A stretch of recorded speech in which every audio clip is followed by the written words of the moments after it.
Manjusar police station વિસ્તારના આસોજ ગામ નજીક એસએમસીનો દરોડો, લાખોનો મુદ્દામાલ જપ્ત। વડોદરા જિલ્લાના મંજુસર પોલીસ સ્ટેશન હદ વિસ્તારમાં આવેલા આસોજ ગામ નજીક સ્ટેટ મોનિટરિંગ સેલ દ્વારા બાતમીના આધારે મોટી કાર્યવાહી હાથ ધરવામાં આવી હતી। એસએમસીની ટીમે અચાનક રેડ કરી સ્થળ પરથી વિદેશી દારૂનો જથ્થો અને એક કાર સહિત કુલ ₹21.80 લાખનો મુદ્દામાલ જપ્ત કર્યો છે।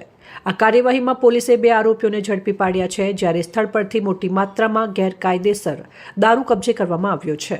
મળતી માહિતી મુજબ જપ્ત કરાયેલ વિદેશી દારૂની કિંમત અંદાજે ₹11 લાખ થાય છે। એસએમસીની આ ઝડપી અને સચોટ કામગીરીને કારણે વિસ્તારમાં ભારે ચર્ચા જાગી છે। બીજી તરફ આ સમગ્ર ઘટનાએ મંજુસર પોલીસની કામગીરી પર પણ સવાલો ઊભા કર્યા છે, કારણ કે સ્થાનિક પોલીસને જાણ ન હોવાને અંગે લોકોમાં અસંતોષ જોવા મળી રહ્યો છે।